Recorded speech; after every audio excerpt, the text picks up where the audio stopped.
Mark Warner is going back to the United States Senate. He's been a great United States Senator. He was a great governor of Virginia. As you know, Mark, largest investment we've ever had in higher education. We always knew this was going to be a close race, but Mark and the work that he has done is going to bring this thing home tonight. And I look forward as governor working with him in the United States Senate and protecting all the assets that we have to make sure we're building that new Virginia economy. But this seems to be a lot closer than you guys anticipated. Is that what your sense is? Well, we've always thought it was going to be a tight race. I always thought it. Mark and I talked all through the campaign. I was campaigning with him this weekend. We knew it was a tough environment, but we knew that what Mark had done and what he had fought for was going to bring it home, and he's going to bring this thing home tonight. I feel very good about it, and we're looking at the numbers, and we feel very confident. Senator Warner's been a very popular politician in this state, so talk more about that tough environment. What do you mean when you say that?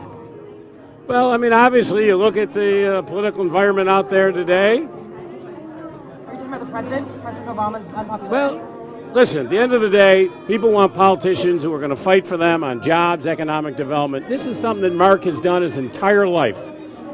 Fighting as he was governor, has been in the United States Senate, bipartisan, working on compromise, trying to get things done.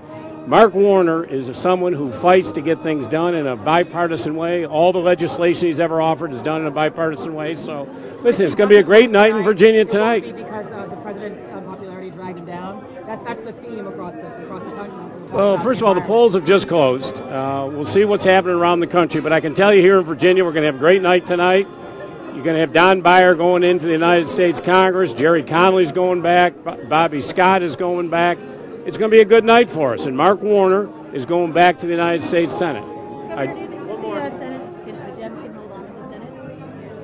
Well, you know, listen, it's not my business to handicap the Senate. What I worry about is Virginia, and we've all worked our hearts out for Mark Warner. I need Mark Warner as governor. I need someone, as I've done in the 10 months I've been governor, to call someone in Washington when we needed help to protect the George Washington aircraft carrier. As you know, we just got the training center at Fort Pickett, where there's going to be all the diplomatic training is going to go on. We got to build this economy here. We face huge issues in Virginia, sequestration and defense cuts. I got to have a partner who's willing to work with us to get things done to build the Virginia economy. And Mark has fought for Virginians, and tonight he's going to go back to the Senate. He and I are going to have huge challenges. We know with the sequestration and defense cuts, we are the #1 recipient of Department of Defense dollars. That's being cut. We've seen $9 billion worth of cuts in the last 3 years, and in 2 years when full sequestration hits, I got to have someone I can pick up the phone and call who can help me preserve our assets and grow them. And Mark will do that. We need him.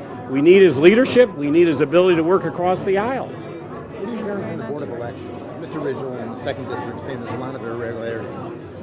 Well, listen, I'm very concerned about issues. When people go in and vote, we want to make sure that those votes are accurately counted. We need to look at that, and I saw what Congressman Ridgel had done. The bottom line, you go in and vote, you got to make sure that vote is recorded, and we're going to take a look at all those issues on those machines.